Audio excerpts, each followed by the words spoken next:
Et le quatrième pouvoir est justement mis à profit en cette période préélectorale. 2015 est en effet une année électorale dans plusieurs pays de l'Afrique, dont le Burkina Faso, la Côte d'Ivoire ou encore le Niger. L'Agence française de coopération des médias CFI, en collaboration avec l'Union nationale de l'audiovisuel libre du Burkina, a offert une formation à l'endroit des journalistes. Les enjeux de cette session dans ce reportage de Éléonore Oudraogo.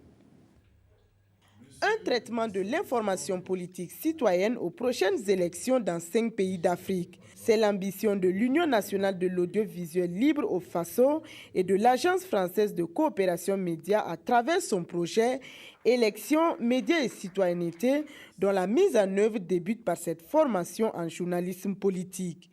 Le Burkina Faso, le Bénin, la Côte d'Ivoire, le Niger et la République démocratique du Congo prennent part à cette première rencontre qui entend spécialiser ses formateurs dans le traitement de l'information politique. Dans le cadre de prochaines élections, échéances électorales, ça nous paraît important que ces formateurs que nous avons réunis aujourd'hui puissent à leur tour transmettre les bases du journalisme citoyen à leurs confrères dans leurs pays respectifs.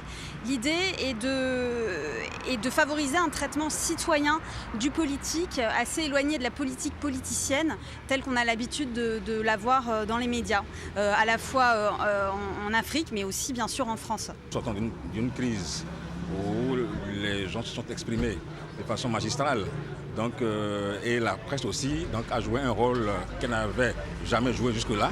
Alors nous avons pensé que c'était à propos qu'une formation vienne capitaliser tout cela et vulgariser de façon que l'on puisse continuer davantage dans le rôle qui est le nôtre. En 20 jours, le formateur devra partager avec les hommes de médias son expérience sur divers thèmes liés à la fonction. Cette formation sera donc articulée autour de plusieurs thématiques, sur le rôle majeur des médias en démocratie, sur les différentes manières de traiter l'actualité sociale, économique, liée à la santé, à l'environnement et à ces questions-là, à l'économie solidaire.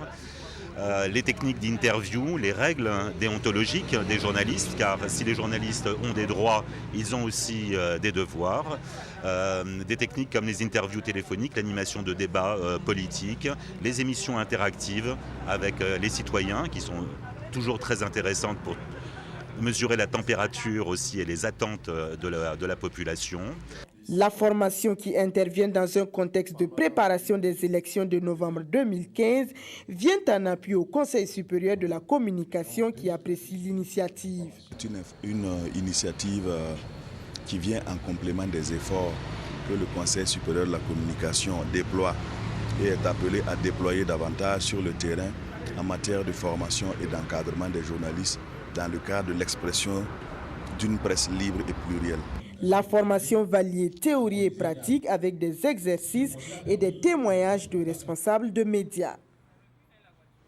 Un constat à présent qui alarme l'espace monétaire ouest-africain, le manque d'archives audiovisuelles. Pour combler le vide, la commission de l'UEMOA veut adopter une vision, celle de rendre obligatoire la conservation des documents audiovisuels. C'est une directive sur laquelle se penchent plusieurs experts venus des 8 pays membres de l'espace et qui sont réunis à Ouagadougou. Jacques Lamissa Tarpaga. La mémoire audiovisuelle des pays de l'UEMOA est presque inexistante, à l'image de nombreux autres États du continent. La Commission trouve la solution dans l'adoption d'une directive sur le dépôt légal des documents audiovisuels. La démarche est soutenue par l'Organisation internationale de la francophonie. Le dépôt légal audiovisuel, ça consiste à faire obligation aux professionnels, aux chaînes, aux télévisions, aux radios, de déposer auprès d'une structure qui va les conserver les programmes diffusés. Alors c'est un enjeu très important parce que c'est ça qui donne des garanties sur la conservation de la mémoire audiovisuelle. Les experts présents à Ouagadougou vont travailler pendant 3 jours pour peaufiner le document. L'Union économique et monétaire ouest-africaine prévoit dans cette directive des actions à mener. Nous envisageons au niveau de la sous-région d'avoir un centre où nous pourrons de temps en temps retrouver nos images comme nous le faisons aujourd'hui. La plupart de nos États se réfèrent à l'Institut national de l'audiovisuel aujourd'hui en France pour avoir leurs propres images.